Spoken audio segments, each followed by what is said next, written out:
Me too, dude. I felt like every risk I took was the worst possible risk out there. Yeah, I put out a tweet of like, these are the guys I'm most over on. These are the guys I'm least over on. And that least list looked like like I had the list of people that were going to smash. Yeah. I was like, nah, I'll take these guys. Yeah, I mean, like, it was brutal. Come on, give me that tweet, Twitter. We got the Periscope one, so I know that we're like mildly live. We're just talking over intro music right now. Oh, I know we're live. I like waiting till the tweet mic is on. Yeah, the mic's supposed to be on. Alright, I'll get to the hot mic. I'll get to the tweet. I'm the one that clicks the button. I know when the mic's on. Alright, let's just do it. What's going on, everybody? Here we are, closing out the month of January. January 31st, Thursday slate. And once again, Laffy and I are getting a decent slate of games. We've got 6. You know, it's not the best at 7 o'clock, but we close strong. Dude, your boys got a date with Destiny tonight? This is the first week that we have done the strategy show since we have done the strategy show where we've had 2 slates with more than 4 games. Yeah. No, not kidding. We had 7 on Tuesday. We got 6 today. We're in business, man. We are. It's good. It gives us something to talk about that's directed at this slate and not whatever ridiculous path we end up going down. It helps rein us in. Yeah, it does. Will it? Probably not, No. but I'd like to think it might. Yeah. We need games on Tuesday and Thursday slates like a 6-year-old needs bumpers in bowling. That's so true. But hey, you know what? I'd like to shout out or thank our listeners, our viewers, because I think our Tuesday strategy show hit an all-time high. It did. We had a ton of people check that show out. So thank you very much to everybody that tunes in to watch. I think we're putting out a good product, and the numbers are backing that up. I don't like to gloat too much, at least not about stuff like that. I'll gloat about a lot of stuff. Hey, you know what? We're trying to do God's work here, so exactly. Just how he drew it up. Let's get all right, man. How do we get guys to play Red Dead all day and then talk about sports, but not about how they play them, how they expect other people to play them? Exactly. I want to create human beings that will play a video game as another fake human being and have an honor level so low that every time they pass a random human on the streets, they take their sawed-off out and blow their head off. That's what he was thinking. Oh, that's fantastic. Hey, by the way, I always say, our Slack chat, if people hear us talking about it and they don't know what it is, it's if you're a premium sub, you could hit us up there as well. So I guess I had mentioned the HelloFresh thing. Yeah. Ray just mentioned that his girlfriend ordered it after hearing about it, and that's like the 5th message I've gotten from like, yeah, so we tried HelloFresh and it's really good. We got to hit them up for a coupon code or a partnership, man. Yeah, for real. Yeah, we got to stop giving away free plugs. Ridiculous. Speaking of plugs, NBA Strategy is the promo code. 50% off your first month at awesemo.com. Any package you choose, you'll get 50% off that first month, including stuff with Fantasy Cruncher. So check that out. Today is not a Thrive show, but as just to shout them out, more so than HelloFresh, go to thrivefantasy.com, bit.ly/awesemo, get you a bonus on your first deposit. And if you like cooking food, try out HelloFresh. Talk to Laffy about his promo code. I think you'll enjoy it, man. I had a delicious Monterey Jack burger the other day. Oh my God. So delicious. I mean, really, it's some primo stuff, let me tell you. And an idiot like myself can make it and not ruin it, which that says a lot, man. Josh is plugged into a neighbor's house. Yes, for those of you that were joining us yesterday, I lost power in the middle of the show. The backup battery lasted as long as possible, which was about 10 minutes. All of a sudden, it was gone. A tractor trailer Drove through a couple power lines on our main street, about a mile from my house. Wiped out a lot of power. Elementary schools, Walmart. You can't be having that stuff break down. So they got it back up pretty quick. Shout out to Duke Energy. It's good to know. Good job, Duke. Yeah, they did a great job. I mean, they had like 15,000 people without power, and they got most of the people back within like 3 hours. Never even heard of Duke Energy, but I like them. They were originally Progress Energy. I don't know if that helps you at all, but then as companies go, they were bought out by bigger shit, i.e. Duke, which runs a lot of the state of North Carolina. Well, good work, Duke. Alrighty, we've got 6 games. Yay us. A couple really awesome games. Raptors, Bucks, Warriors, Sixers. Dude, I know. How about that? I'm looking for 240 total. Yeah. Woo! Clippers, Lakers could have been really good if we still had Bron. Or any of the decent Lakers. Yeah. Unfortunately, the 7 o'clock games look a little bit different. That was the same thing on Tuesday. Yeah. They're a hair worse. 240 total in the Warriors Sixers game. 209.5 in Pistons Mavericks. Yeah. Well, let's talk Pistons Mavericks. 105.25 implied total for the Pistons. 103.25 for the Mavs. Still no Ish Smith for Detroit. I assume Reggie Jackson will be back. I believe he is questionable. We start at the same spot we always start with. Blake Griffin, Andre Drummond. $100 separating them on FanDuel. $1,200 separating them on DraftKings. $12 on Yahoo. Are you digging any Blake or Drummond tonight? By the way, I think you meant Reggie Bullock. I did mean Reggie Bullock. Just in case anyone was wondering if they actually thought Reggie Jackson got hurt. Fucking too many Reggies, man. Yo, I'm actually going to start with Reggie Jackson, though. And here's why. So remember I was talking about him on Tuesday, and I had said, listen, if he can play 35 minutes again, he's going to be like, this guy is going to actually be good for fantasy because he's so cheap. Bro, Josh, he played 37 minutes. So he's played 35 and 37 minutes now in back-to-back games, and he's actually been relevant. Yeah. And he's $4,700 on DraftKings. Yeah. You're facing a Mavericks team that's playing their second of a back-to-back on the road here. If the Mavericks are one of these teams where is there noise in it? Yeah, I mean, I'm sure there is, but I'm just telling you, they have been so much worse on the road this year. I mean, significantly worse on the road. You look at their offensive rating; they are what? Offensive rating is 22nd on the road, or actually, no, I think it's worse than that if I filtered it. But point is, this is a team that has really struggled outside of Dallas for whatever reason.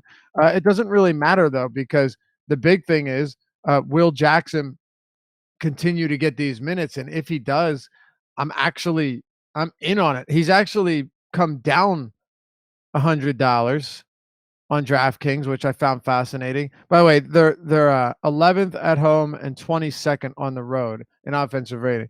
But yeah, check that out. He's come down $100. And he's played 35 and 37 minutes. You mentioned that Ish Smith is already out. If I don't know, I can't imagine that Reggie Bullock's status, I haven't looked yet, had anything to do with it. I think we're just getting good minutes from Jackson, and he's playing well right now. So yeah, I'm interested in Jackson in a perfectly reasonable matchup at a really cheap cost. Yeah, not a ton of value out there yet either. So 4,700 for Reggie Jackson really stands out. And Adam dropped a tweet into Slack earlier this morning, and I think it also is at least mildly viable here. Dallas on the back-to-back coming from New York to Detroit. When they landed after their flight last night, it was like -25 wind chill. Like, that's just unappealing to go play a basketball game and then deal with the weather, right? And heading into, it's not going to be nice all day. Even if it's just like this little bit that makes you a little bit creakier. You don't have this type of weather all the time. Luke is probably like, what is happening here? I'm in Detroit and it's -25 degrees. I'm just going home. Oh, dude, I said this to you before the show started, and it's not a laughing matter, but it just goes to kind of signify how serious it is. They're literally finding people frozen to death. Yeah. Like, They found a college student at the University of Iowa frozen to death. He wasn't even drunk. They found a couple Damn, people. I just assumed he was hammered. You really would, right? Yeah. Yeah, you really would. They found a couple people in their garages, just like human icicles. This is no bullshit. Look, I'm in Pennsylvania. It's -3 right here. Not wind chill. The temperature's -3. Dude, you're in Carolina and it says feels like 23. Yeah. But out there, this is some serious stuff. Like they're canceling. They're not delivering mail. And the mailman, I feel like, generally speaking, don't cancel because of cold. So, yeah, it's pretty intense, man. And I expect them to play. Yeah. I expect them to play, but I don't know. It's But by the way, not a fun back-to-back. by the way, he's Slovenian, right? Yeah. It's got to get pretty cold there, right? I don't have a single idea what the temperature there is. No clue. Right I now, mean, you got to figure he's been playing with like high-level NBA or high-level EuroLeague teams since he was like 14 or something stupid. So right now, it's going to be it's going down to 29 degrees there Fahrenheit. So in Slovenia, in Slovenia, okay. yeah. Yeah. I mean, I'm sure he's used to the cold, but nobody's used to -400. Yeah, no. So just keep that in mind for teams on a back-to-back going to one of these tundra-laden cities. What do you think? What do you think of Drummond at 8,100? That means they have a lot of tundras. Yes, exactly. Toyota Tundra. That's what you just said. Yeah. Tundra laden. Yeah, I don't know, man. It's early. I've only had one of my coffees. They don't have a lot of Toyota Tundras in Detroit. It's a poor town. Yeah. What do I think of who? Drummond, $1,200 cheaper than Blake on DK. Yeah. Does that make sense? No, 8,100. To me, actually, everyone not named Blake, meaning Drummond and Griffin, are significantly underpriced on DraftKings. I really think they are. To me, like Drummond and Blake are basically the same price on FanDuel. And by the way, I do think Reggie at 5,400 on FanDuel is fine. Just a 47 on DraftKings is really appealing. But yeah, Drummond at 8,100. I don't see what's not to like here. Yeah, you've got DeAndre Jordan on the opposite end, and he's obviously a quality rebounder. Really outside of Drummond, the second best rebounder in the game. Yeah. But you're also, I don't want to say that that's baked into Drummond's price tag because I don't know why he's this cheap here, but you're definitely already getting a built-in discount to the matchup for the rebounding, even though the matchup's not that bad. He had 15 rebounds against him earlier this season, played 38 minutes. And Drummond, was struggling a bit there in terms of fantasy production, but those were some blowouts. Those was some foul trouble, a couple poor performances. You see now, you look at his playing time. There's nothing at all to indicate that Dwayne Casey's just playing him fewer minutes now. If anything, he's playing him more minutes over the past, 7-8 games. Yeah, I have a hard time getting away from that $8,100 price tag. I'm with you. It's really, I mean, when you're getting Drummond at almost under 8K, you're talking about like 3 years ago Drummond when he was in the 7K. I can't remember the last time Drummond's been where he is at this price. It's really inexpensive. Yeah. And I have very little interest in Blake at that price tag, just relative to Drummond.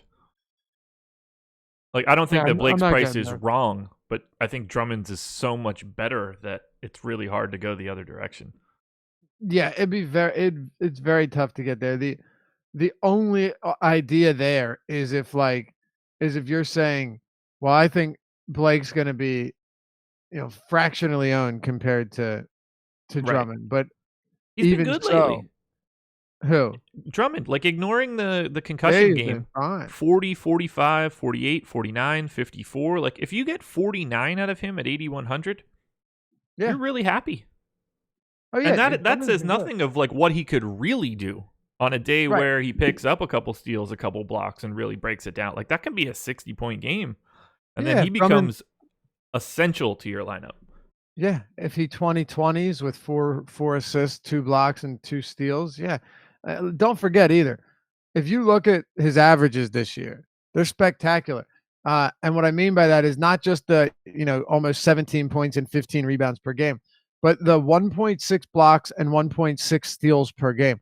That adds up. Yeah. Like that, no question adds up, because when you're averaging that, you have upside for the 4 block, 3 steal game. Yep. And Exactly. and you're talking 14 points alone in just stocks. Yep. Yeah. So, yeah. I greatly like Drummond on DraftKings today.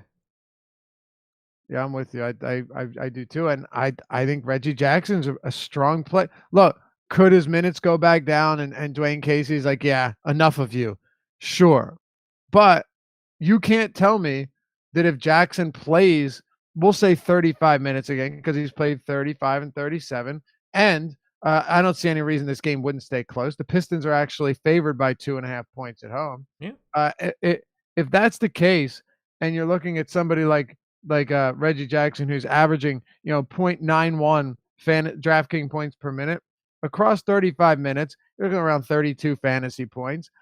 That's just on average. Could do better, could do worse, but he could also see more than 35 minutes. So at 47, there's really no reason not to at least have him on your radar.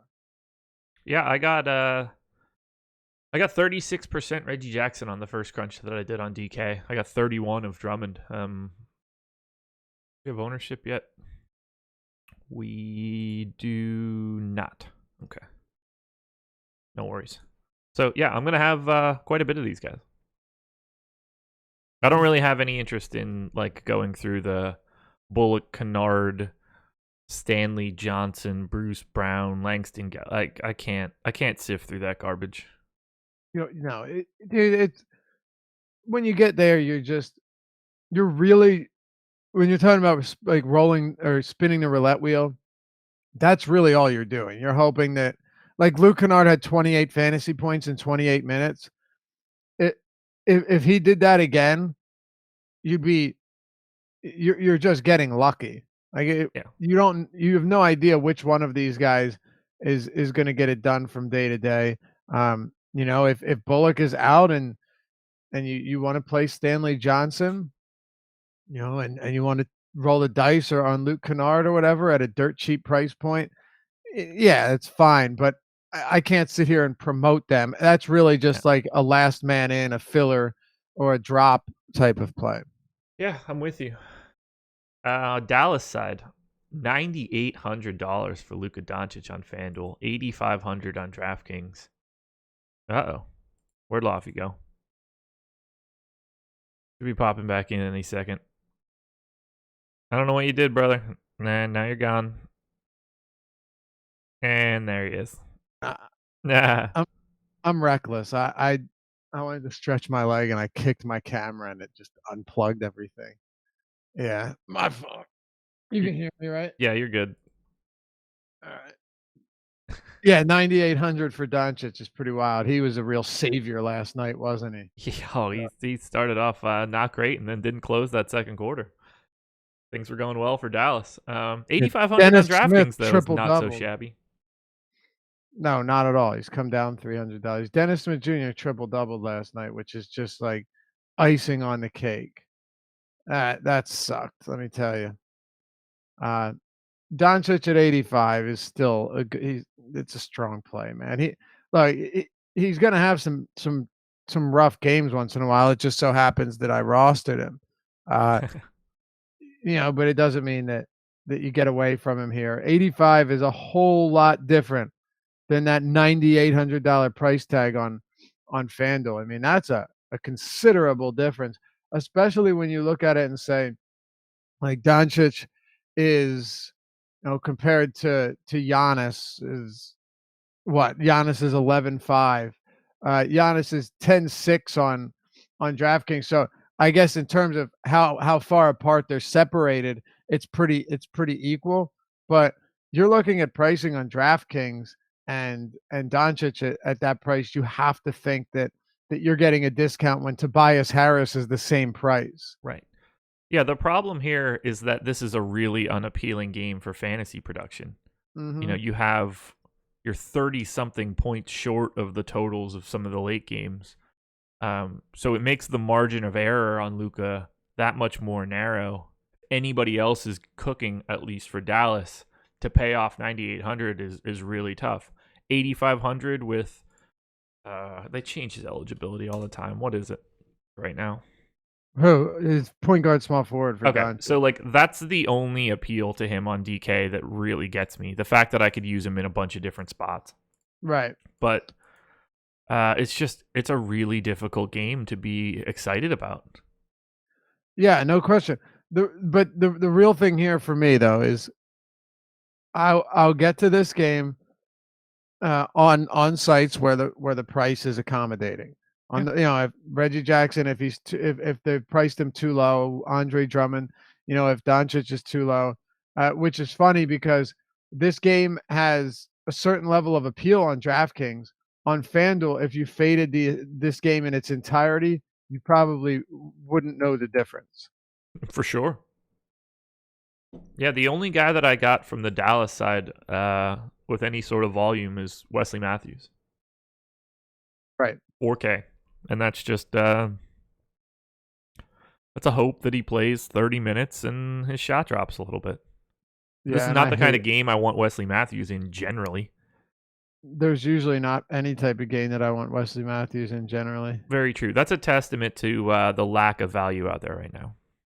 Right. Yeah. So is Reggie Jackson because right now, yeah, I have Reggie Jackson currently as as the top like point per dollar play right now. I believe it.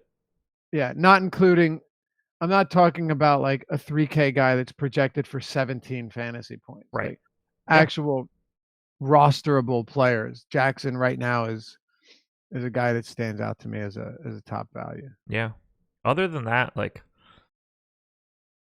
I probably don't end up with much, if anything, of Dennis Smith or Harrison Barnes, who's at 5K now. Can't wait to see what his next contract looks like.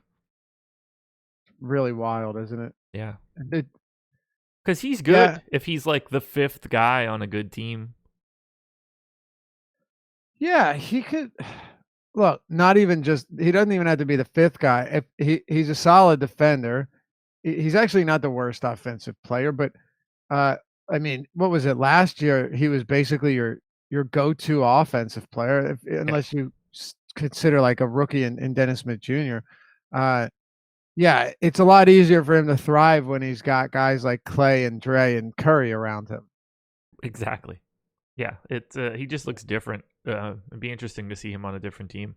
I assume we don't see Dirk tonight. I also assume that doesn't matter. Yeah, it really shouldn't. The last thing I'll say on this game is I don't think you're wrong on Wesley Matthews. I mean, he is 4K flat, which is fine. It's just nobody ever like if you're rostering Wesley Matthews, it means that we really didn't get any value to open up throughout the day. Right. He's one of the first guys that loses any sort of exposure as news comes. Exactly. But it's got to go somewhere to start. And we need to go somewhere else. I guess we need to say, do you have any interest in DeAndre Jordan? No, not really. He is, 6,600 and going up against Drummond. I mean, the minutes are definitely going to be there, but outside of that, there's nothing that has him really standing out. And also, when we're talking about somebody like Andre Drummond also being discounted, the center position is just routinely way too deep for me to get to Jordan right now. That's pretty much where I'm at. There's only 6 games, but there are a lot of quality centers today, and we've only gotten to one of them. Yep, I'm with you. Oh, shit. The Orlando Magic hosting the Indiana Pacers. Magic 106.5 implied total. Pacers 103.5. So the Orlando Magic 3-point favorites here. We'll start on that Orlando side. Vooch 10-2 on FanDuel, 9,500 on DraftKings, $40 on Yahoo. Look, I never hate Vooch, but I don't need a lot of Vooch here. Look, yeah, I love Vooch, but this is not a particularly friendly price point. No. I mean, plus the Pacers are a respectable defensive team too. I don't worry that Vooch can't put up numbers here. I mean, I really he really is one of the most talented offensive big men in the league. Yep, he really is. 100%. Like there's there's Embiid, there's Jokic, there's Towns, I there's think you listed Drummond. those guys in the wrong order. Yeah, dude, I almost said Jokic first accidentally, or really just because I'm not listing them by rank. Oh, okay. But I didn't want you to get the impression that I was, so I made sure not to list him first. So anyway, there's Embiid, there's Towns, there's Willie Cauley-Stein, there's Nurkic, there's DeAndre Jordan, there's Kevon Looney. Bill there's Wennington. Bill Wennington, there's Jokic. No, they're Embiid, for real. In all seriousness, when you have Embiid, Towns, Jokic, Cousins, and I'm missing some, but I'm talking like really, really talented offensive guys. Vooch is in that category right now, because he has elevated his game, especially as a distributor. You know, averaging almost 4 assists per game as a big man is really impressive.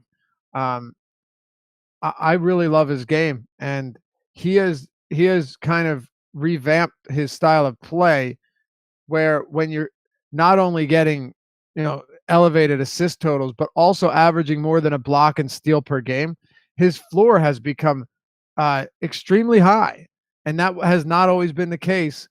And now he's starting to see that 33 to 35 minutes per game as opposed to 30 to 32.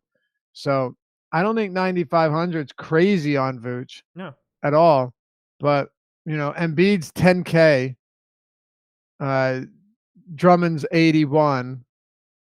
There are some values. We'll talk about Cousins and see where we're all at on that. But Vooch on DraftKings to me is still all right today, just given that his floor and ceiling are both pretty high. Yeah, he has the 9th highest fantasy points per minute of relevant players over the last month. Like, that's crazy. That's not at center. That's across everybody. 9th. So I mean, he's in rarefied air right now. But yeah, look, this is not a particularly quick game. It is very much a defensive game. The second lowest game total on the slate. They have the second lowest implied total, only by a quarter of a point to the Mavericks. Like, there are such better spots across the board, just from an opportunity standpoint. So I don't expect to have much of him. His ownership will be interesting to see. I think so too. I can't imagine that he's that popular. It's pretty crazy though, is you look at touches per game since the start of December. Vooch is averaging 73.4 touches per game. The next closest player is Augustine at 59. So Vooch on this team is clear, like, and we knew this already, but I just want to lay it out like that because it'll, it paints a different story. Another thing that I found interesting, he's averaging 9.1 post-ups per game this year. Vooch has been very impressive in the post, and 9.1 post-ups since the start of December. If I'm getting that from Vooch, that's 3 more post-ups per game than last year. He's never been a huge post-up guy, but now we're beginning to see him post up at a much higher clip. So he's really expanded his game, and I don't think there's any denying that. Another thing too is when you look at the potential assists, which is a number I like because it gives you an idea of whether or not they've just been lucky or not. Potential assists per game, Vooch is averaging 7 over the last, or since the start of December. So 7 assists per game for a big man. He's getting chances in literally every category, and I love it. But you're right; it's a low total, and how much I end up with is still yet to be seen. Only guy I got from Orlando, with any sort of volume, Aaron Gordon, 7,200 on FanDuel, 6,800 on DraftKings, $27 on Yahoo. Is just shy of a point per minute guy. He's been playing massive minutes. Last 3 games, 37, 40, and 39. I've got him in for 36 minutes right now. If he plays 36 minutes, I think that he becomes a really interesting tournament play. No, I don't disagree with whatsoever. When sometimes minutes not so, oftentimes minutes can mitigate the volatility in a player. Like Gordon, he's a pretty volatile player if he's getting 32 minutes per game. 38, 40 minutes per game, let's assume that he can continue to get upwards of that. It's so much different. An extra 6 minutes, 5 minutes a game for a player, that's Massive. it's huge. For some guys, just the 6 minutes in the fourth quarter, it's like their full fourth quarter rotation. Yeah. So that's big to me. 2 additional minutes per every rotation, or 1.5 minutes for every rotation, however what you want to chop it. It just makes a massive difference for a guy like Gordon, whose athleticism generally helps him put up the numbers. Legalize says, how come all of the shows are DK specific? They're not. This isn't even remotely DK specific. We're the players that we've gotten to in this game so far or in these 2 games are just significantly better priced on DraftKings. Yeah, all of Dallas is priced dramatically better on DK than FanDuel, to the point where I basically don't recommend anybody on FanDuel. Andre Drummond is $1,100 more expensive on FanDuel than DK. Their prices are only separated by $100. So, like, I guess I like Blake a little bit more on FanDuel, but Reggie Jackson is crazily underpriced on DK. I just don't really care for the pricing in anything in Detroit, right? Or Dallas. And I mentioned that Jackson to me is fine on FanDuel. I pointed that out before. The 5,400, I have no problem with him. Yeah, but yeah, Gordon 25% usage rate over those last 3 games. But see, that's the beauty of it. Just one might look at it and say, wait, Laffy, how is that the case? He attempted 19, 18, and 16 shots. Well, yeah, but he's playing significantly more minutes. So, more possessions, the usage isn't going to be as high, but it doesn't matter. So if you have 25% usage rate across, 40 minutes, 38 minutes, you're taking that's still a lot of opportunities. Yep. Do you want any part of anybody else from Orlando? Fournier, Ross, Augustine? I see them as like, a couple percentage point guys if you're playing 150, 1 out of 20 if you're in like a 20 max. When Augustine drops down to that price, that sweet spot, I'm willing to get there, but I don't see it being the case today. I'd rather go to Reggie Jackson, honestly. Yeah. 4,400 for Augustine on FanDuel, I like. Same price on DK, so. Yeah, it's fine. You kind of know what you're going to get from him each night. Terrence Ross, though, it's early in the show, so we're speaking as if the guys that haven't been ruled out, that are questionable, don't get ruled out. It's the only way we can go about it. And we'll obviously add some caveats in the event that we think they sit. But Terrence Ross he's attempted double-digit shots in however many straight games now. Like, this guy Terrence Ross just continues to get shots up. He's out there for one reason. Terrence Ross is out there to shoot, which is, a good thing and a bad thing. It's a good thing because if he gets hot, you're going to have opportunities for him to knock down 6 3-pointers, and for every shot that he makes, it's likely that he's going to get more playing time. We've seen that happen, often.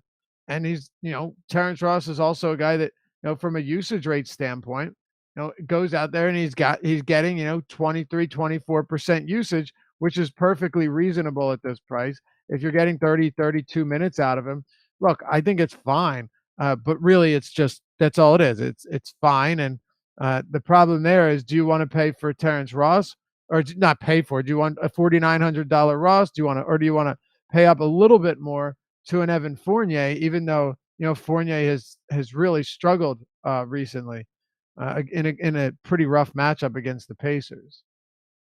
Yeah, this will be the day that Fournier goes crazy, and I have none of it.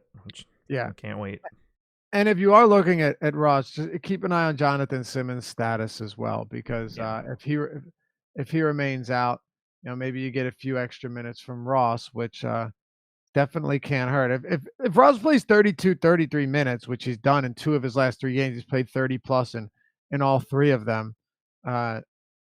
I think that's perfectly fine. Yeah. And he has 15 plus points and 6 rebounds with 14 or more field goal attempts in 3 straight games. They use him for one reason. I can't say I'm particularly excited about a guy like Terrence Ross, but we may get to a point today where he's kind of the lesser of many evils. A good point.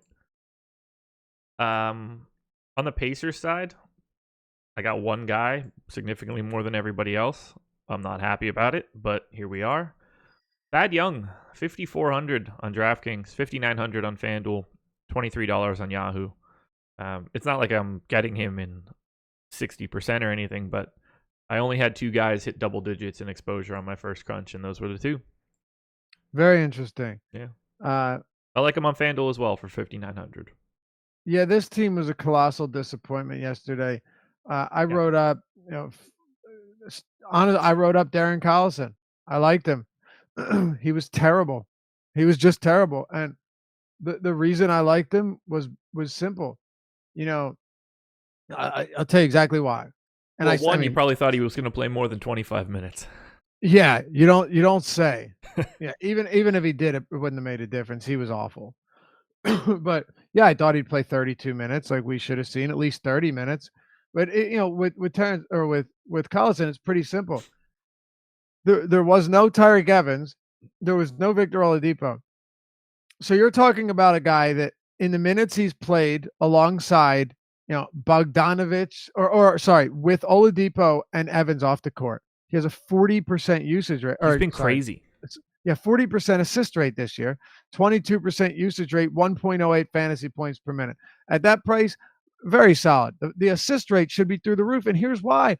I'm looking at this and I'm saying, all right, he's playing alongside Bogdanovich, Edmund Sumner, Thaddeus Young, and Miles Turner. All of those guys, Josh, have a sub 10% assist rate on the season, and none of them have usage rates above 20%. So, yeah, I would have thought that Collison could have exploited that. Yeah. I was totally wrong. It was an embarrassing performance. And you would think a guy that, is a veteran facilitator that when he needs to take that role, he can. I mean, it was a horrible performance. The whole team was horrible. Oh, there's I don't know when that finally came through. 34 minutes ago, apparently. Finally saw the tweet, so just retweeted that. Oh, nice. Yeah, he was bad. I liked Corey Joseph going into yesterday. Bad. It was just bad all across the board for the Pacers. It was a putrid experience, I'll tell you that much. But you want to know something? By the way, Collison had 9 potential assists in that game. He finished with 2 assists. There you go. I mean, I still think Collison can get back on track here just based on the numbers. If he plays 32 minutes, like who else is going to be facilitating? But to your Thad Young point, he led the team with 11 potential assists yesterday. He was actually used to facilitate, to distribute, which it's not a crazy thing. My thinking was, if it's not Thad, and I'm not including Corey Joseph, who's also not a very, Corey Joseph's not exactly, the best distributor whatsoever. Just because he's not a great scorer doesn't mean that he's the best passer either.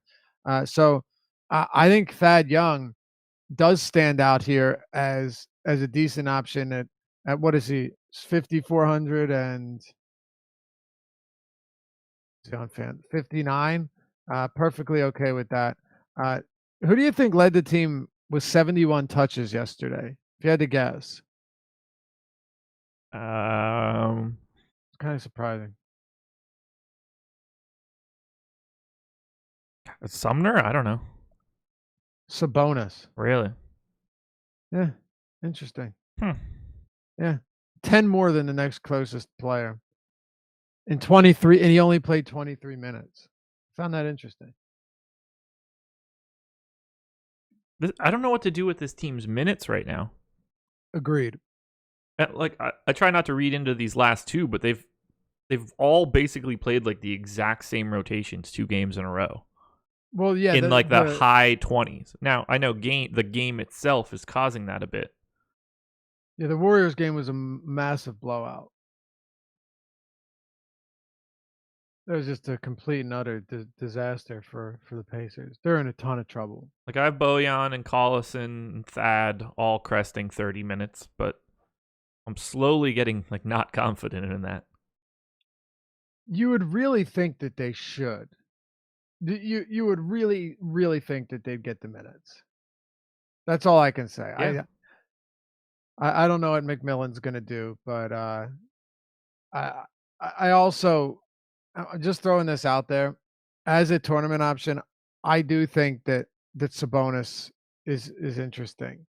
Uh, what was the? I had a hockey game last night. I wasn't paying attention to the flow of this game. Did this game blow out last night too? Like early? Let me pull up cleaning the glass to check not cleaning the glass, popcorn machine to see the. It's not up. It's not up yet. So of course it's not. Yeah, dude. They did. Sometimes they don't update for like 3 days. Don't worry. I have a backup plan that I can't talk about. They were down 14. The Pacers were down 14 at the half, and then they were down 13 after 3. So yes, this game blew out towards the end. They were down by 20 at times, and in the fourth quarter, they never even came back. So I don't know. But we'll assume. I can check another one to see what the rotations look like in the fourth. If you're talking about the same one and you have it pulled up, go ahead. Are you talking Wowie? Go ahead. What do you have? I didn't pull it up. Oh. All right. I mean, I can. I didn't know if you were getting there or not. I wasn't. I was looking at my phone on the I was just looking at the flow of from the game. But I think if the game is competitive, my guess is that we're going to get all of them that didn't normally get those minutes, including Sabonis, up to like 27. Everyone else above 30 that we expect them to. All right, where's this game at? Indiana.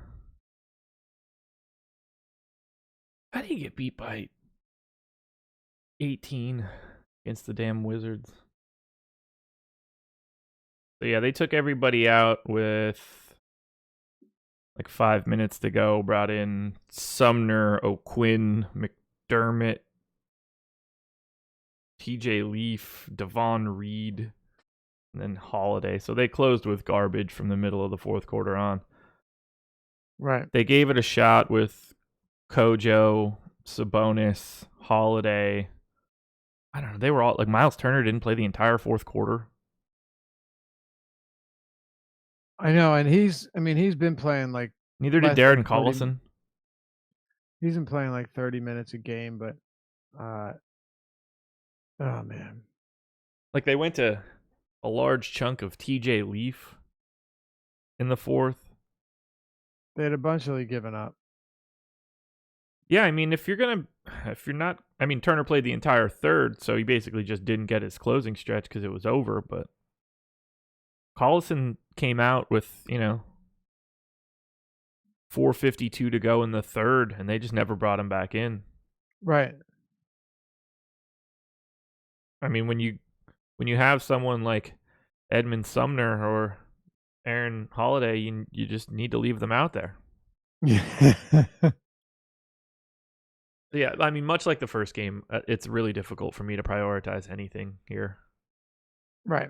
It's just not those kind of games. I think we can probably move on. Although I do think that we're gonna get opportunities. It's just I'm not sure where they'll come from. I think you can get back to Collison, and I expect at this rate nobody to be on him at all. But right, that's about it. Right, let's go and Thad Young. Yeah, let's go to a good game. The Toronto Raptors hosting the Milwaukee Bucks. 115.75 implied total for the Raptors, 113.25 for the Bucks. Both teams at what amounts to full strength.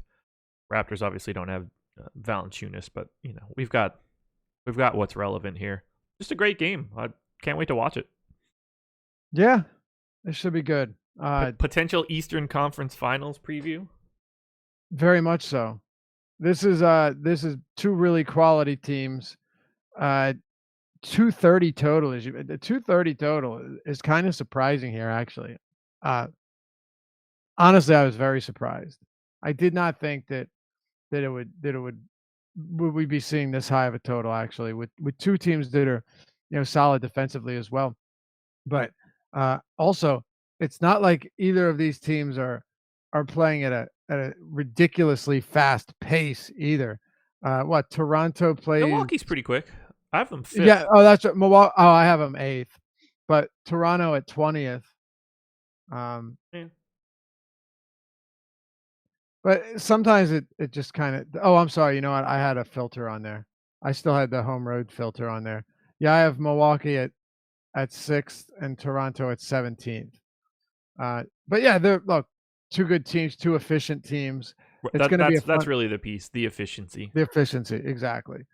I mean, it's easy to be efficient when you have Giannis who can just, take 3 strides from his own basket and dunk it.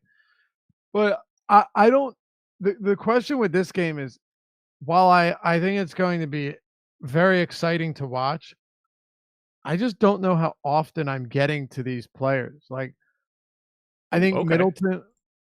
Middleton, well, and look, this is preliminary too. We're gonna talk through this and see where we're at, uh, and we'll see where your crunches came up.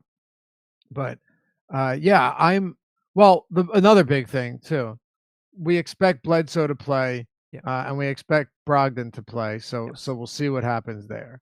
Yes. Uh, from a value standpoint, are the Middletons and the Bledsoes, are they enough for me to get there? You know, maybe a bit, but I don't know if that's gonna be somewhere that I get to extensively. With Giannis at 10.6 and then on FanDuel or at 11.5, I don't think that's bad at all. Uh, where you don't have a slate that has the Hardens or the Westbrooks and such, I do think Giannis is very much in play at 10.6. That he's still my top play from Milwaukee, and for me, it's actually not that close. Okay. We differ a little bit. I got a What do you got? ton of well, not a ton. I got 28% Chris Middleton on my first run. I It still like makes sense. Giannis. I got like 10%. It's fine. That's probably where I'll be. It's just hard to get to. It's hard to get to high salary guys right now because we don't have that sort of value out. As that opens up, the amount of Giannis that I can get will rise. But Middleton for 6,200 is the guy that I have my eye on from the Yeah, Milwaukee side. I've got it's another perfect. $6,200 guy from Toronto that looks pretty tasty too. Yeah. Again, it's perfectly reasonable. Uh, Middleton, I feel like Middleton has become the early season CJ McCollum, and what I mean by that is that all indicators suggest that he's, too cheap.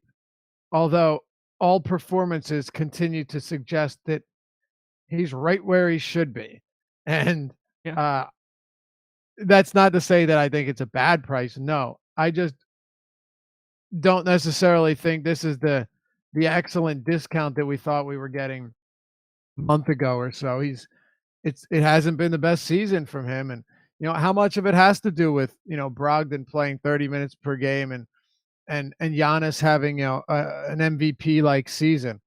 I don't know. I don't. I mean, I haven't dug too much into it, but Middleton's having a okay year, Yeah. and I think he's priced as an okay player. I don't disagree. The piece that I find most interesting is just that I expect the game to be close and I expect both teams to go for it. And in those situations, I want to lean more on the guys that I'm going to expect to close these games. And Chris Middleton is without question going to be on the floor if this game is close in the fourth quarter, which means that I think that he can get, I have him in for 33 minutes. I don't think that there's any reason to suspect that he couldn't go to 34, 5, 6. Just because of the leverage of this game. It means so much from a standing standpoint. It means so much just as a measuring stick. And in those spots, I want to get as much of the high end as I possibly can. So that's cool with me. Here's where I think you could run into a problem. Hit me. I think that you are going to see Kawhi Leonard guarding Chris Middleton for lengthy stretches of this game, Really? if not most of the game. Okay. Yes, I would be surprised if Kawhi is on Giannis for most of this game. I Oh yeah, actually so would I. went back. Well, then who else do you expect him to be on? If you're surprised by Middleton, I guess I just don't think about it that much like that. It was I generally my don't. But when reaction was probably more than what I actually think, which it makes perfect sense. I'm actually watching Giannis right now, from the last time he faced them, and Kawhi was on the court. Do you have a And date on that game? yeah, it is the 5th of January. They faced 3 times this year, but Giannis only played 2 of them. Watching it now, and you know, Kawhi Leonard oftentimes is used to freeze out, certain players. You can't freeze Giannis out, and he just operates so much in the paint. This would be a spot where I think Nick Nurse goes away from having him guarding. It was Pascal Siakam on a lot of these was guarding him. Now, granted, I don't have the time to sit here and watch the whole game while we're on the show, but what we're seeing is a lot of Giannis, a lot of Pascal Siakam on Giannis in the half court, and then looks to try and double him. But a lot of Pascal Siakam here, a lot. Like when Giannis has the ball above the break, it's Siakam 1-on-1, and then Kawhi Leonard on Middleton in a lot of these. But yeah, Siakam was heavily draped on Giannis this last game with a lot of Kawhi on Middleton from what I'm seeing. Obviously, I'll go back and watch a little bit more here, but I've got the data you're looking for.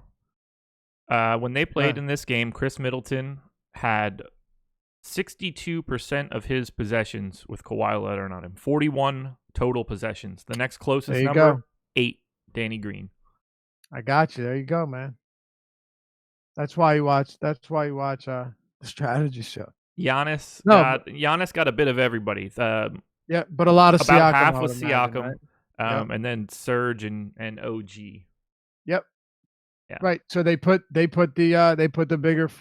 fours on him. Yeah. Well, I mean, it's not. Plus, you're not really trying to risk foul trouble when it comes to Kawhi either. It doesn't make much sense when you need his offense. That for sure. And Giannis is not the sort of dude that you just like put in someone's pocket. Exactly. You don't freeze out Kawhi. You can't freeze out, you can't freeze out DeRozan. You got this, man. Go for it. Well, the reason I was going to say it is because Kawhi could freeze out. In my head, I'm like, Kawhi could freeze out a guy like DeRozan. Yeah. Kawhi could freeze out name a good wing player that isn't spectacular. You can't freeze out Giannis. You just can't do it. It's hard to truly slow down a one-on-one matchup when the guy can take 2 steps and go from, correct. Exactly. 35-foot mark to the rim.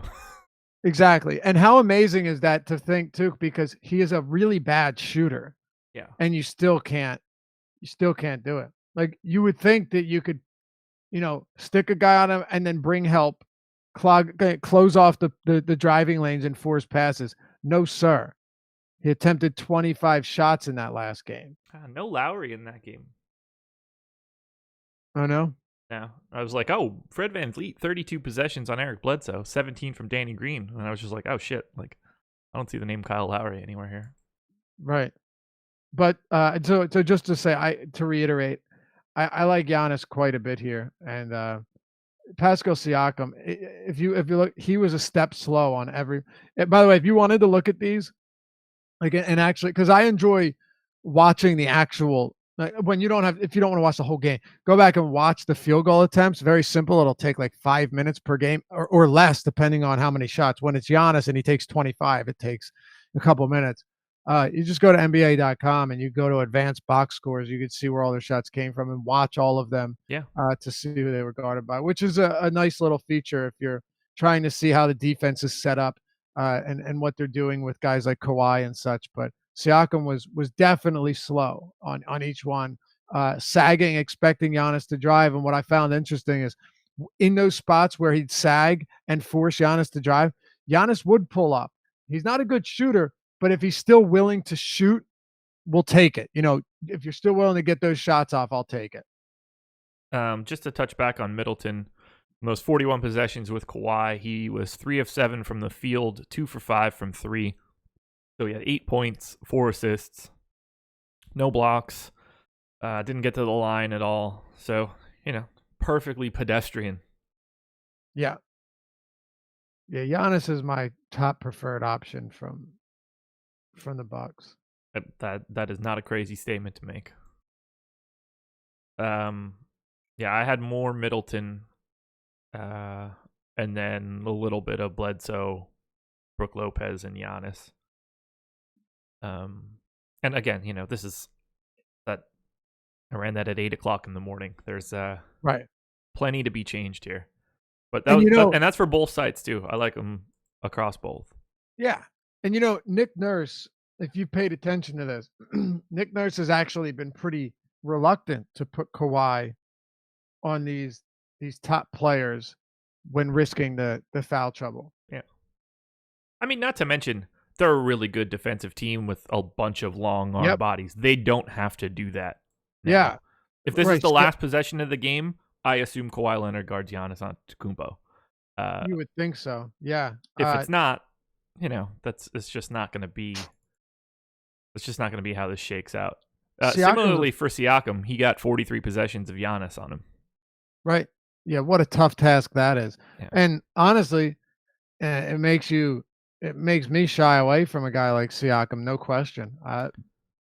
I would rather. And by the way, he's been good against Milwaukee this year. Yeah. You could look at it in one of two ways. One, you shy away from, or your Siakam gets additional minutes because he's going to be out there all the time with Giannis. But Giannis, and by the way, Giannis's minutes have been kind of strange. You're not seeing him play like Harden minutes, but in this game, I expect Giannis to play a good 38 minutes in regulation. He has been playing kind of crazy. Last 4 games, 35, 35, 38, 36. Like, this is the one that you expect him to play 35 plus. Yep.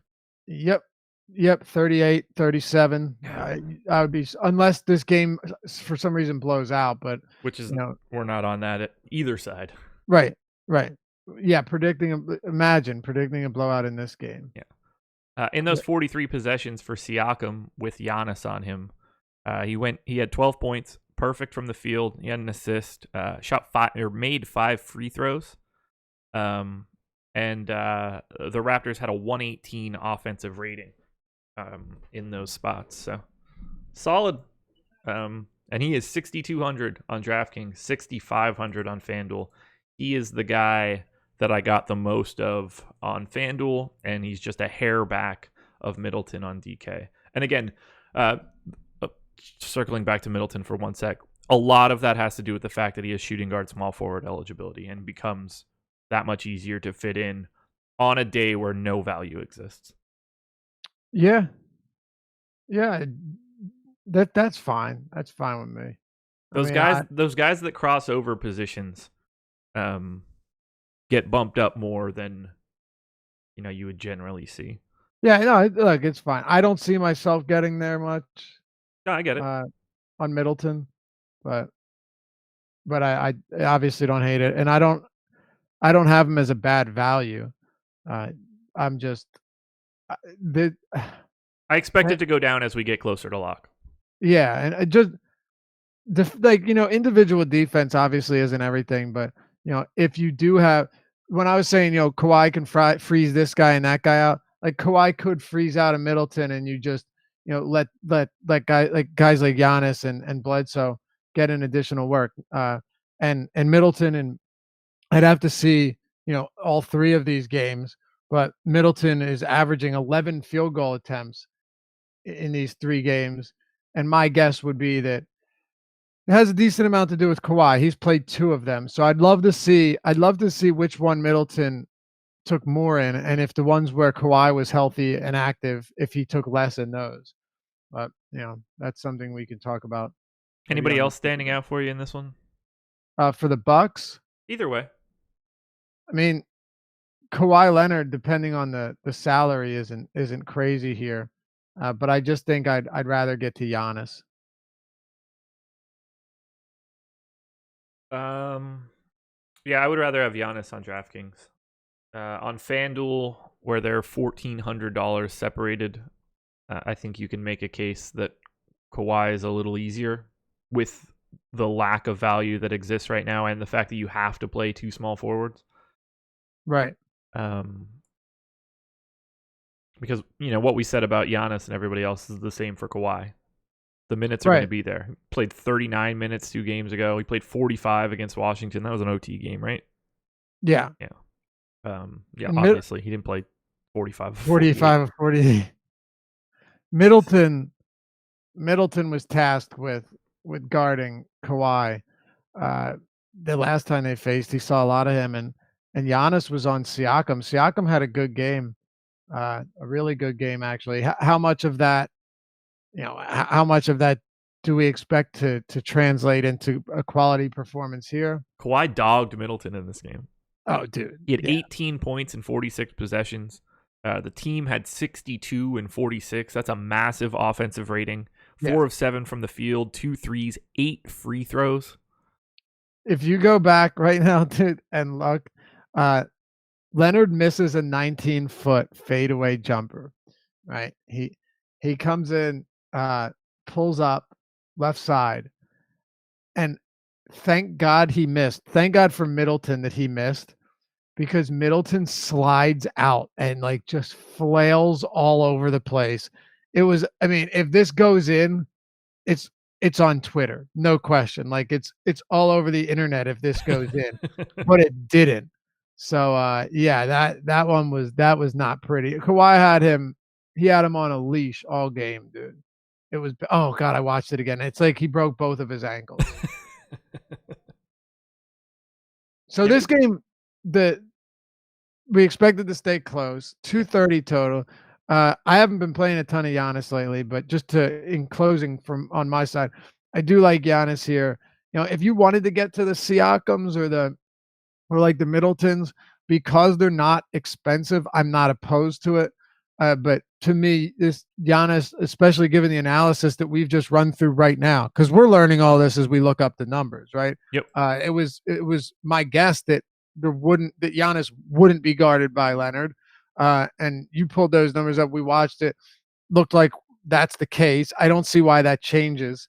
So, if you're getting that and Giannis and Middleton seeing a ton of Kawhi, it could be a spot where Antetokounmpo just once again gets up, 25 field goal attempts and plays 38 minutes. That's hard to not like. I completely agree. Do you have any interest in any other Raptors? Lowry, Ibaka, Danny Green? No, not particularly. How about yourself? Not really. Lowry for 7,100 catches my eye mildly. Until you realize it's Lowry. Yeah, the problem is his minutes have ramped up. 37 and 38 and 37 in his last 3 games. If Kyle Lowry is playing 37 or 38 minutes at 7,100, that's different than when he's playing 31 or 32. It is. Because he's still, in the aggregate, a point per minute guy. I know how deferential he has been to Kawhi this season, but if these minutes are ramping up, he's priced at a spot where his minutes were 4 minutes less than that. That's sort of the catch that I get. And again, this is another sign of what this slate looks like in the lack of value, that you sometimes have to squeeze it out of spots where you don't necessarily love it. Right, yeah, I was going to say, this is one where I'd come back after we get through all the 6 games and see how Lowry stacks up to the rest of the position. It might be better than expected. Yeah, like the guys around him right now, Rondo, Lou Will, Kuzma, Ingram, Jimmy Butler. I'm just looking at the guys that are in that like 7,100 range. Rondo. Did you say Rondo? Yeah. Okay. I assume that Rondo will be massively more popular than Kyle Lowry. I'd be very surprised if he wasn't. Yeah. And I don't think the gap between the two should be probably as big as whatever it ends up being. But, I'm speculating on ownership right now. Yeah, Rondo, just the minutes right now are He's such a filthy passer. I mean, they looked so bad against the Sixers, and the turnovers were unbelievable. But he made at least 6 passes where you're like, wow, that that's why Rondo was so good. Yeah. I mean, the weird thing is, you said the minutes have been ridiculous. He's basically the same price as Kyle Lowry, and in that same stretch, it's essentially the same amount of minutes. Mm-hmm. Yeah. So you have to think that Rondo on a per minute basis is a pretty dramatically different play to want to go with that ownership if it exists like that. But you think I mean, would you assume Rondo's like 2-to-1 Lowry ownership or more? You would think so. Yeah. I would think so. So Lowry's per minute production is 0.95 fantasy points per minute. With Lowry or with Leonard on the floor. Sure. So with Leonard on the floor. Sure. My guess, he plays quite a bit of minutes with Leonard on the floor in this game. Yeah. And obviously we'll have to see. If you talk about Rondo, and we're not going to get a big sample. I'm pulling it up here. Rondo with Kuzma, LeBron, and Lonzo off the court, and I don't know if Kuzma's going to play. I would actually not be surprised if Rondo's per minute production was higher with Kuzma on the floor, just because you have somebody that can actually knock down the shots. You know what? He went through a full practice, so yeah, I have Kuzma in. Yeah, so Kuzma's going to play.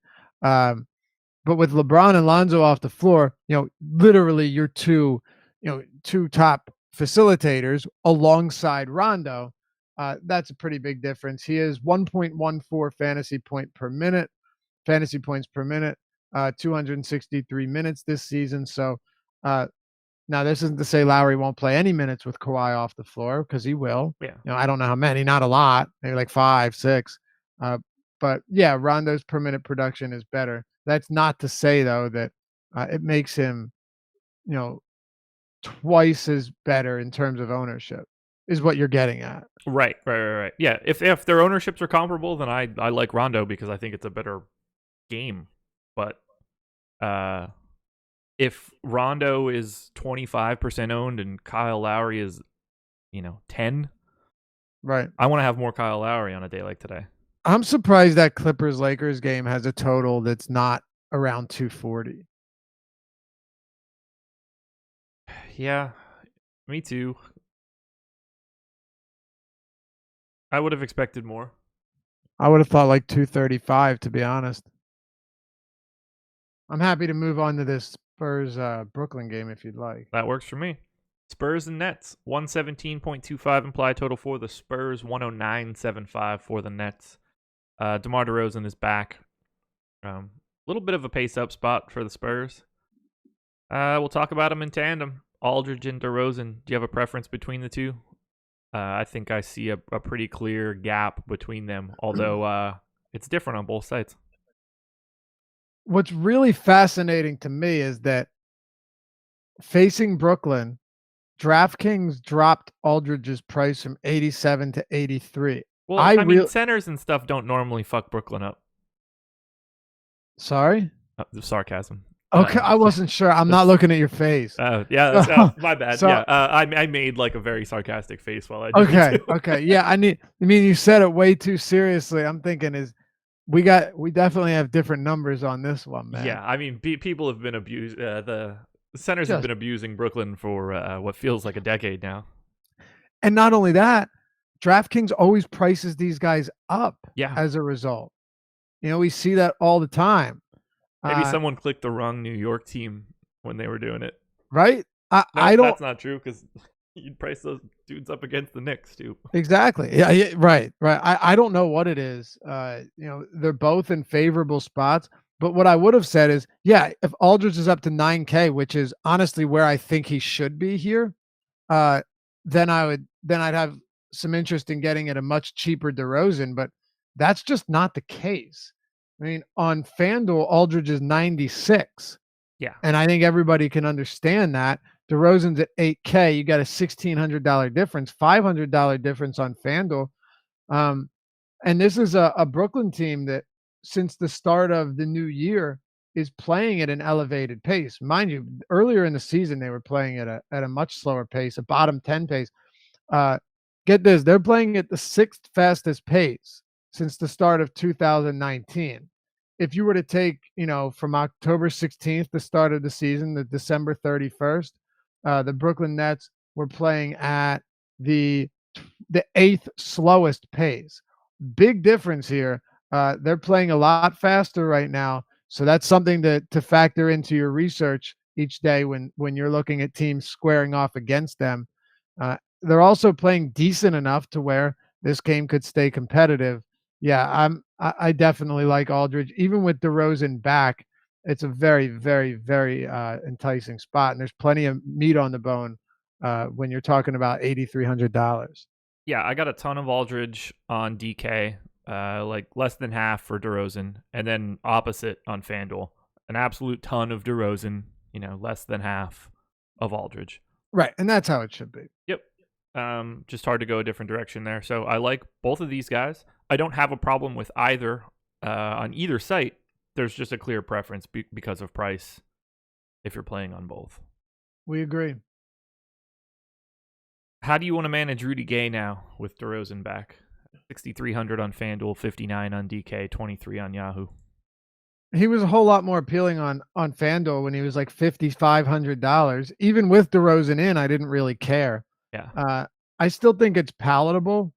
It's Brooklyn. You are getting an up-tempo spot for sure. 227 total in a Spurs game. I don't know about you, but I think that's pretty significant. You generally don't see that. So yeah, it's not bad. The Spurs, in that same span that the Brooklyn Nets are playing at an elevated pace over the past 30 days now, they're playing at a bottom 10 pace. So when you talk about the pace differential here, it's 5 possessions per 48, which is nice. I like, I really like Aldridge. Your analysis holds true for me when it comes to FanDuel as well. But with Rudy Gay, this is a take it or leave it thing. If he's popping up in lineups, you're not going to try and get rid of him because 5,900. The big thing is, can we get Rudy Gay up over 30 minutes again? And Pop's been kind of erratic with his playing time. But yeah, if Rudy Gay plays 32 minutes at 59 and 6,300, that's a very reasonable play, even if he's the third option in San Antonio. Yeah, I have no issue with Rudy Gay. He'll just sort of exist to fit into lineups. I like him more on FanDuel, again, where you have to have 2 small forwards no matter what. Right. He's less interesting to me on DraftKings. I'm with you there. And then you get into this sea of other dudes. I got like a ton of Damari Carroll and a ton of Bryn Forbes, and that's where you just realize, like, oh yeah, there's no one cheap today. There really isn't. Because I will never advocate for having 20% Damari Carroll in any real scenario. No, it's tough. And with Bryn Forbes, I mean, look, Derek White's. I took the L on that. I said Derek White. For now, I'll just. I guess I was wrong. I guess he can shoot 6 of 7 or 8 of 9 every single game. Josh, accept my apology. I didn't think that could happen. But boy, yeah. Am I wrong?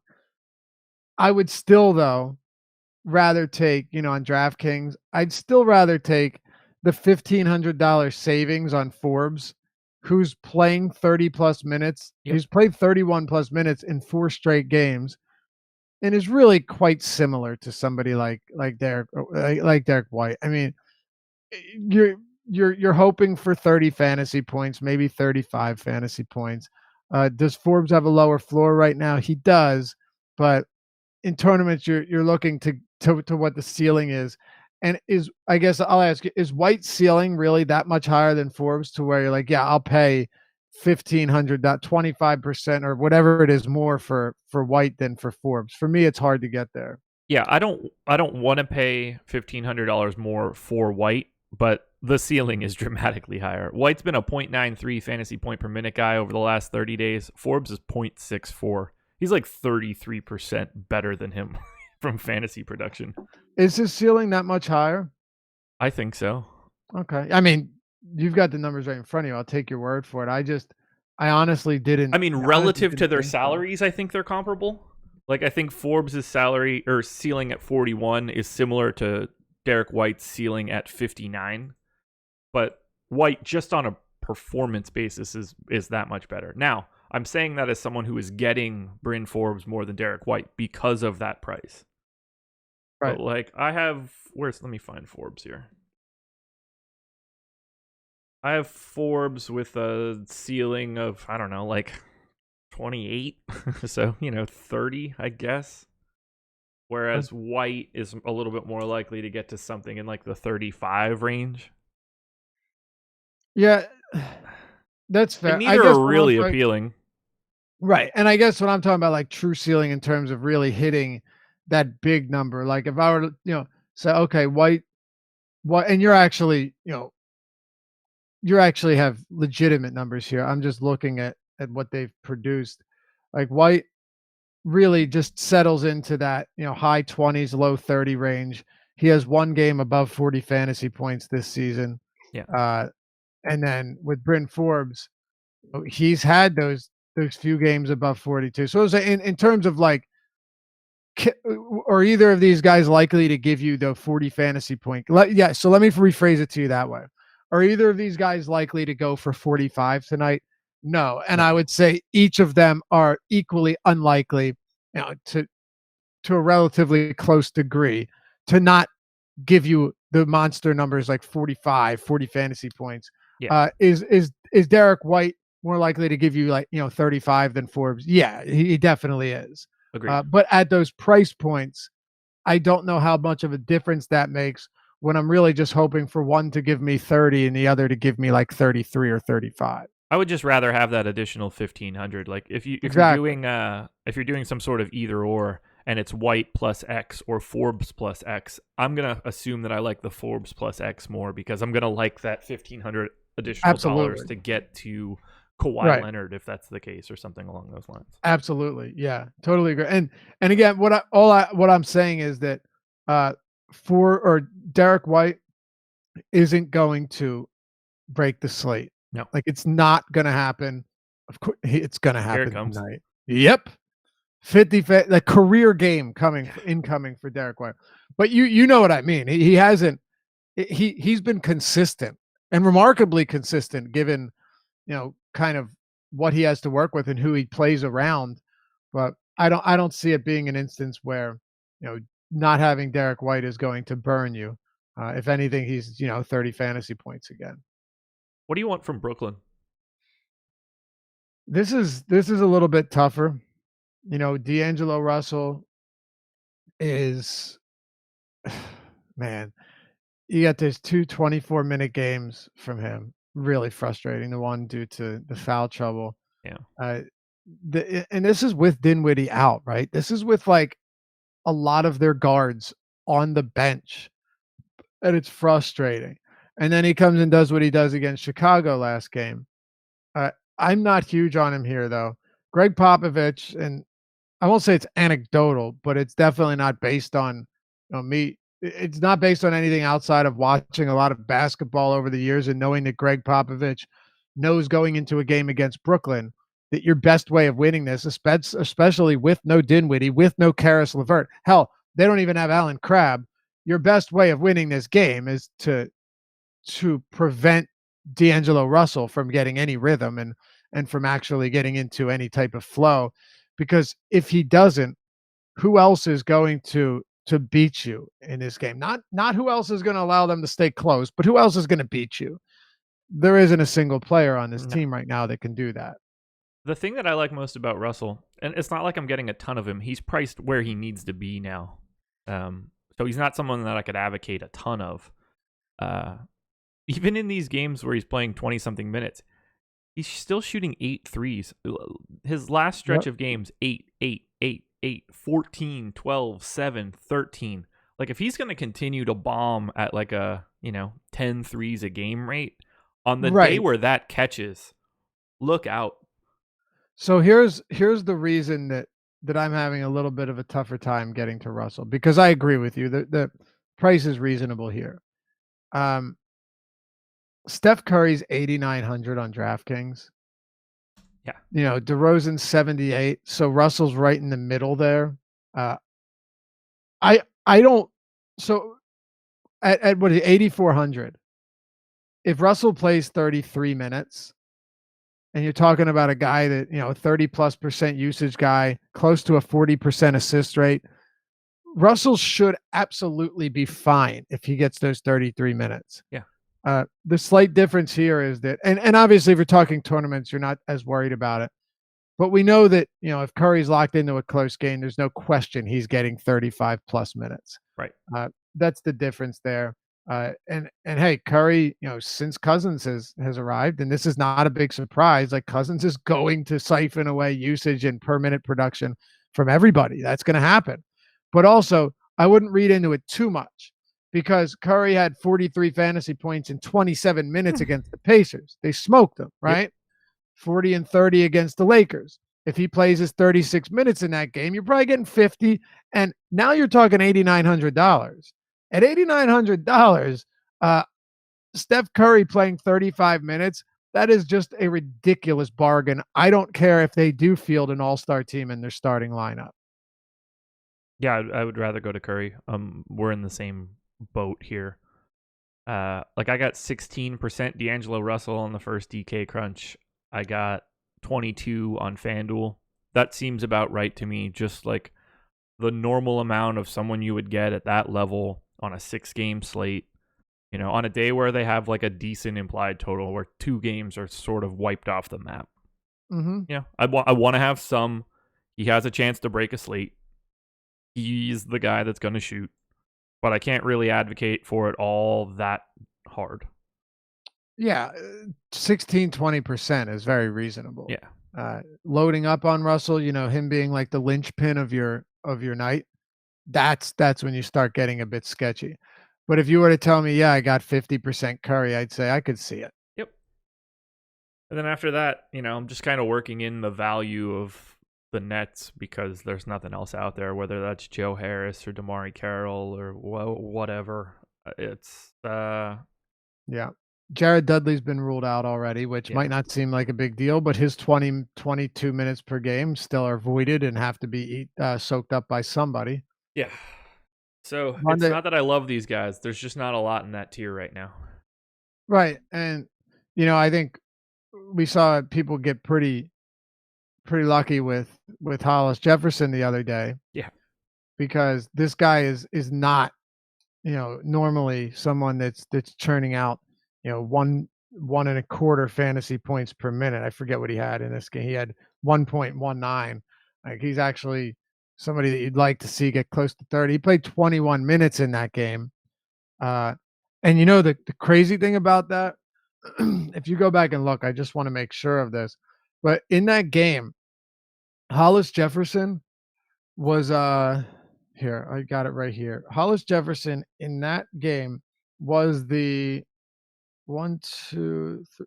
He was the 4th and final player off the bench to enter the game. It's craziness.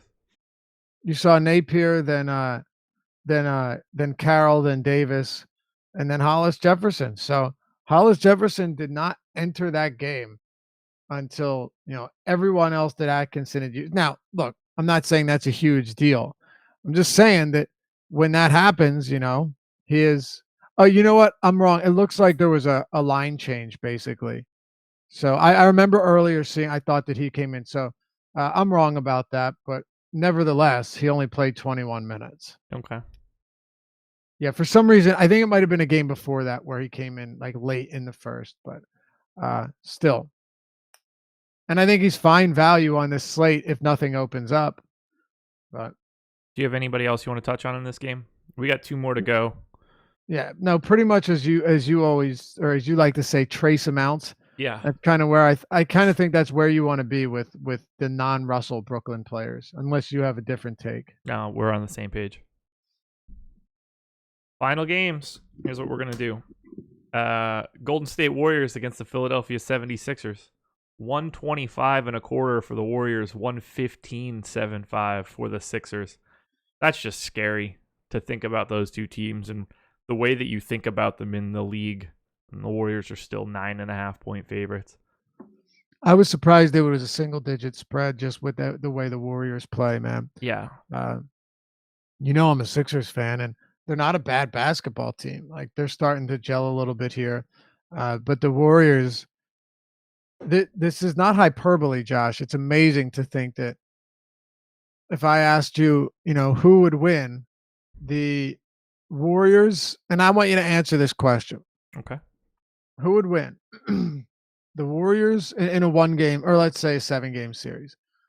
Warriors starting lineup or the Eastern Conference All-Stars? And if you can't answer that instantaneously with Eastern Conference All-Stars, that means there is no reason that this team should be in the NBA. Like, they should be in a league of their own.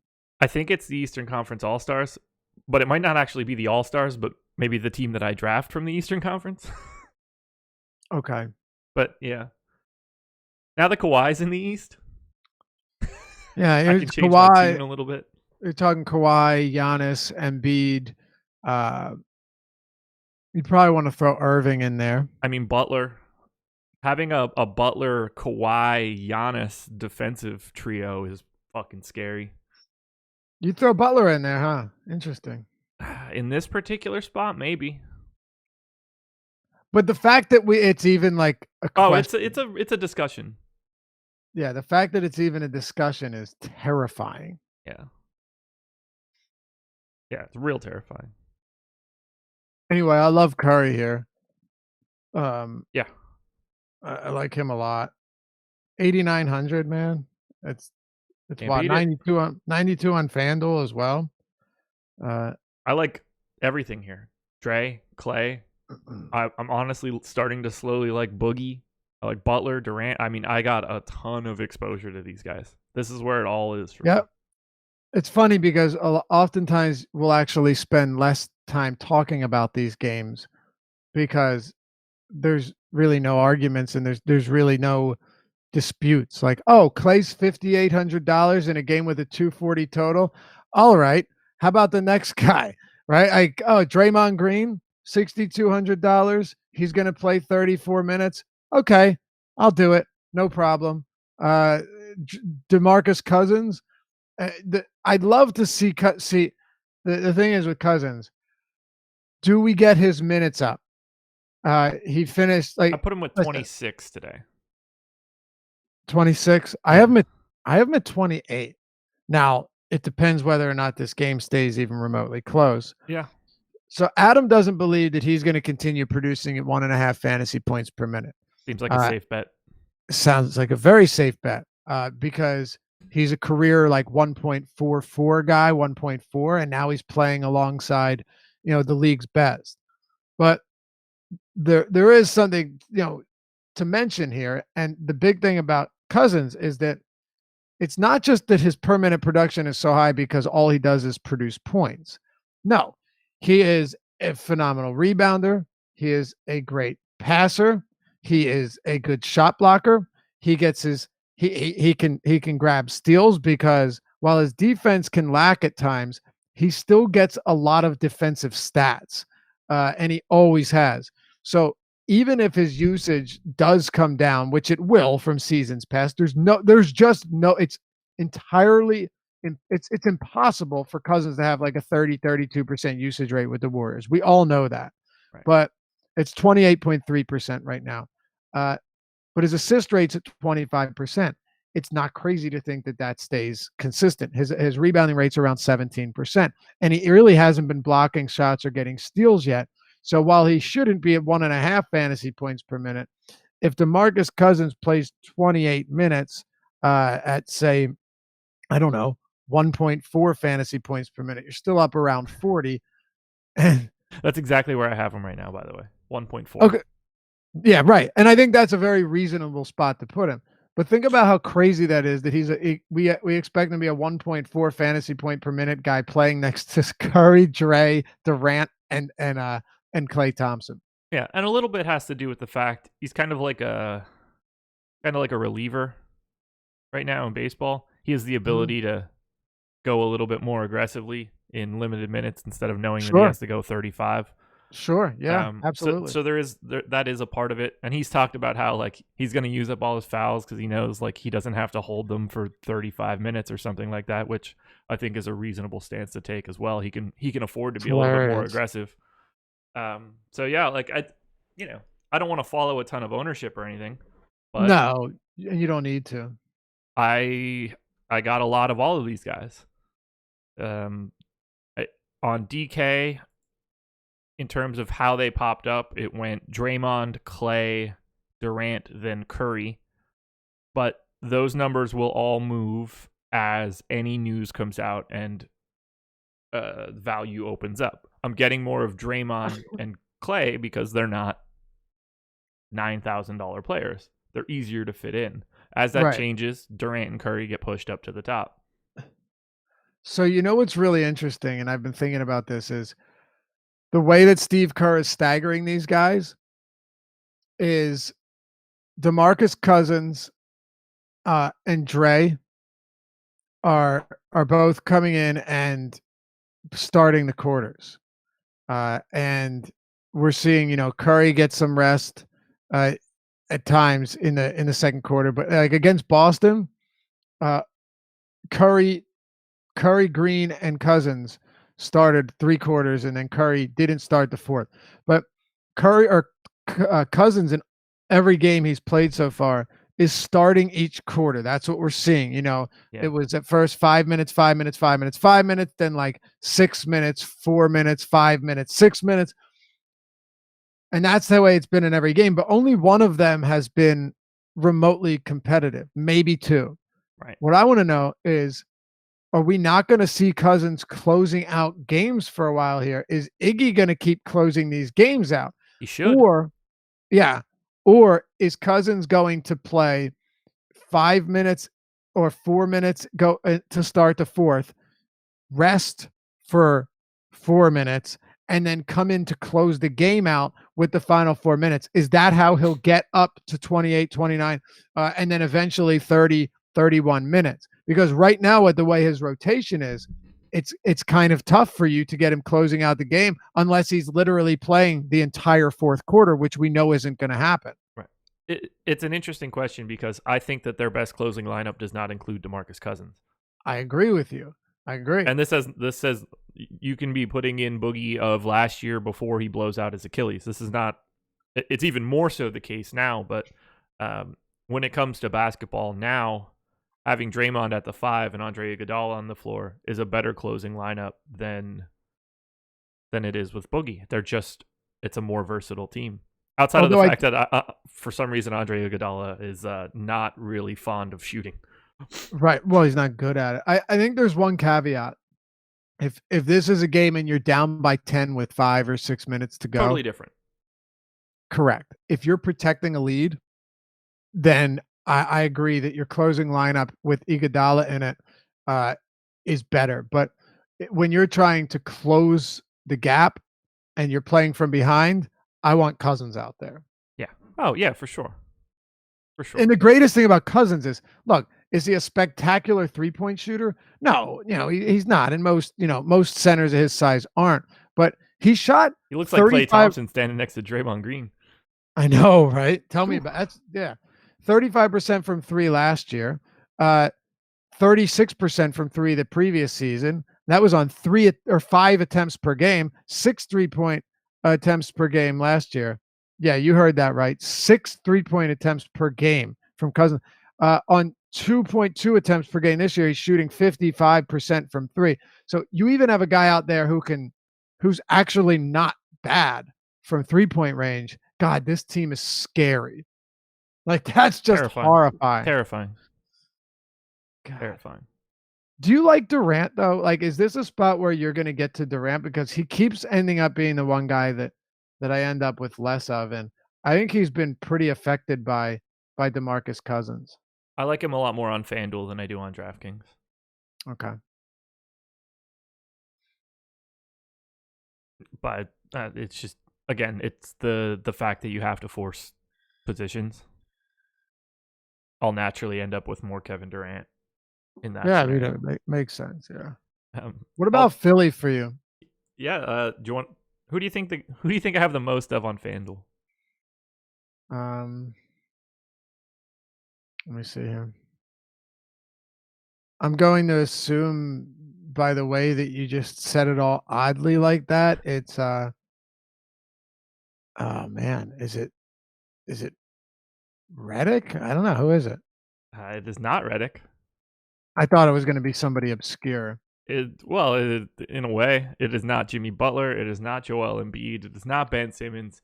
$4,000 Wilson Chandler. Come on down. Well, that is obscure. So Yeah. I was on the right track. You were. And again, as we've said throughout every single game that we've looked at today, there is no value out there. And if Wilson Chandler plays 30 minutes at 4K, sometimes you just need to shrug your shoulders. And also, I'll add to that point. Look, this is, we're going out on a limb here, but Brett Brown has been very impressed with Chandler's defense Yes. recently. If you were to take that Spurs game where they closed it, they were down by 10 with like 3 minutes to go and ended up winning. And the Spurs had, 3 possessions in the final minute and did not score on any of them. That was thanks to Wilson Chandler blanketing, just absolutely draping DeMar DeRozan and making life miserable and having him brick up 2 shots there. They are using Wilson Chandler. Brett Brown does trust Wilson Chandler when they need his defense. And I think the big thing to mention here is if it's not Wilson Chandler, who is it? Right? It's not Bolden. You're Hit not that Corey trusting, Brewer. exactly, Mike Muscala. Corey Brewer is a feisty one, but like Wilson Chandler defensively, and I'm not sitting here saying, Josh, that he's an elite defender. No, but when it comes down to who's on your roster, who's your best option to handle some on-ball defense against good, great players like Durant. And look, is Chandler going to slow down? Is he going to stop or contain Durant? No, but the idea is still put the best guy to guard him on him, and I think Wilson Chandler would be that guy. That's agree. what I'm saying. I agree.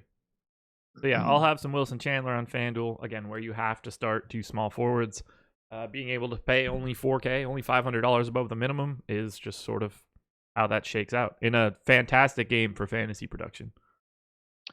I don't know how often I get to the other Sixers. It's a little bit scary whenever you're playing guys against the Warriors. You just never know how it's going to shake out. I mean, yeah, Butler's the guy I get the most.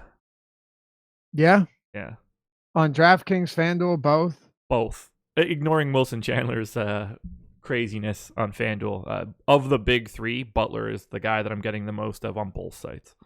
Don't know if you saw this, but Brett Brown is trying new things to yeah. Saw him out in town last night. No, Brett Brown is trying new things with the rotation. And do you know what one of them is? I'll tell you.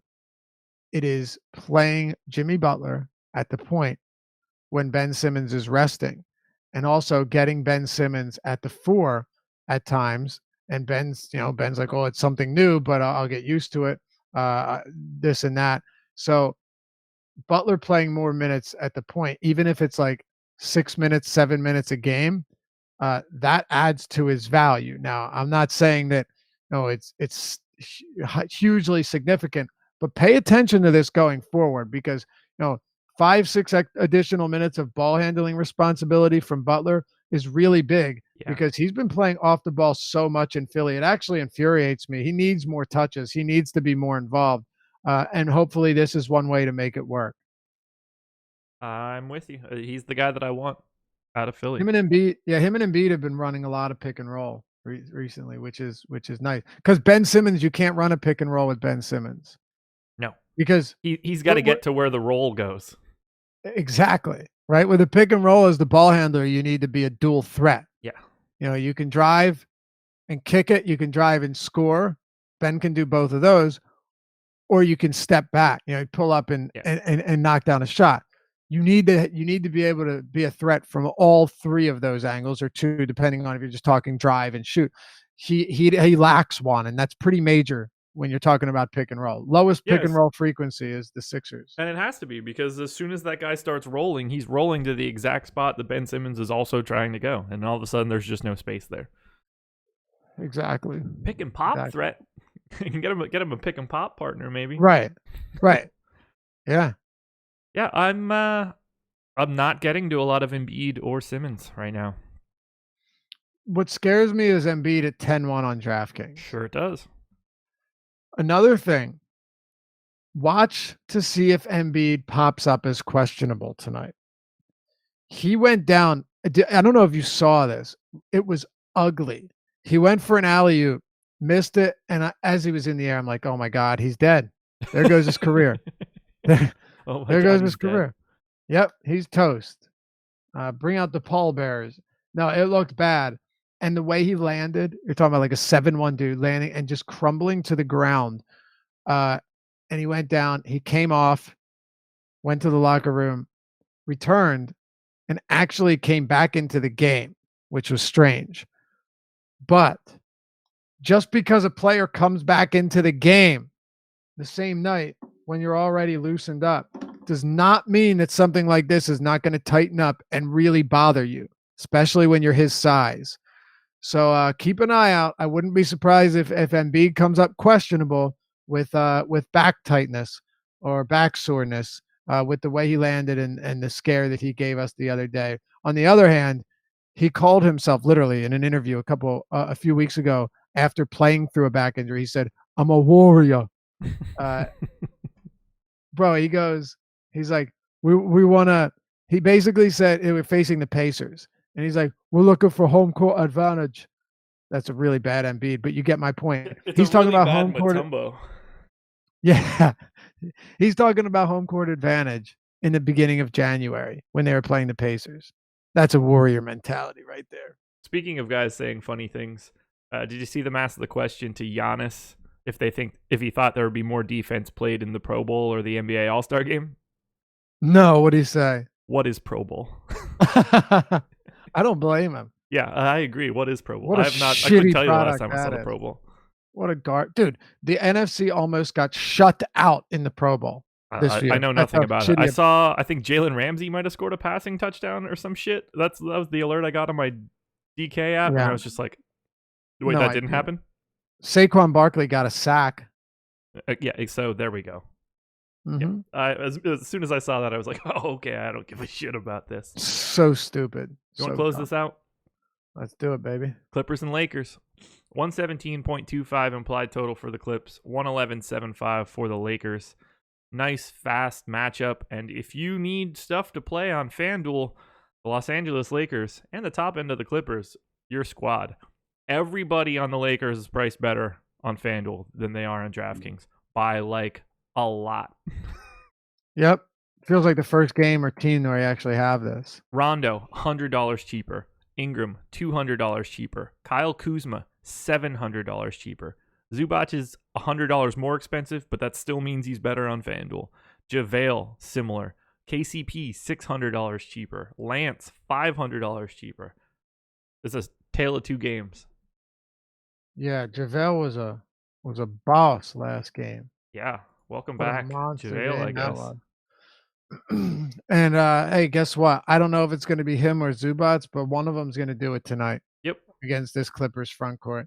I mean, they have just been decimated by centers, especially, JaVale McGee. It's not like he's not agile enough. Like he can get to the basket. He can move a little bit, but he's also big enough to block shots. The Clippers, when you look at the points that they've allowed to centers, the rebounds they've allowed to centers, right? Second most points, third most rebounds to the position. I say DVP isn't something I look at all that often, but if I'm going to look at it, I'll parse it out to each position or to each statistic. And with center, it's a little bit different because you're not generally getting, like with some teams, their three might guard the two or the three or the four. Maybe, we've seen Kawhi guard, Lillard before when he was in San Antonio. But with center, you have a pretty good idea of what that's going to look like. And with the Clippers, we know who's going to be there and who is going to be on JaVale McGee. And they've struggled so mightily against opposing centers. And also, Clippers have had their shots blocked a lot. Centers averaging the third most blocks against them. Well, that's straight up. That's what you're looking for when it comes to JaVale McGee. So, yeah, I actually think McGee's really interesting here. There's risk, no question, but at 4,700 on FanDuel, 45 on DraftKings, I think is very reasonable if you're talking about the cross-site comparisons. If McGee plays 25 minutes, even 23 minutes, I feel like at 4,500, this could be a monster outing from him, like 40 plus fantasy. I wouldn't be surprised to see him average around 1.8 fantasy points per minute if he gets, well, for whatever he does, but a lot of upside if we can get him over 20 minutes. Dude, I got a lot of JaVale. I got 20% Oh, of him on FanDuel, and he's like yeah, the 8th most owned guy I have from this game. right. That's Rondo crazy. in half my lineups, Harrell, Ingram, Pope, Beverly, Harris. I don't know how you don't have. I don't know how. I mean, this is just going to be the game stack of all game stacks today. So I don't know. Maybe It is. today is the day that you stack up Pistons, Mavs, or Magic, Pacers, because I think everybody and their brother will be on this game. Yep. And in some spots, rightfully so. Yeah. In other spots, I think you can get away from it. Like, for example, Ingram 73 on DraftKings. I have no problem getting away from that. Same. Uh, I only got 10%. That feels perfectly okay to me. right. I mean, we saw him score 36 points last game, and he still finished with fewer than 50 fantasy points. I'm not trying to use one game samples as a reason to play or fade him, but if Ingram's going to be a popular play, it feels very unlikely that not playing him is going to be disastrous. I don't think that'll be the case. So I'm okay getting away from that. I do like Rondo quite a bit. Yeah. Now that his price is up here, is he fadeable? Absolutely. But I still think he's a very strong play.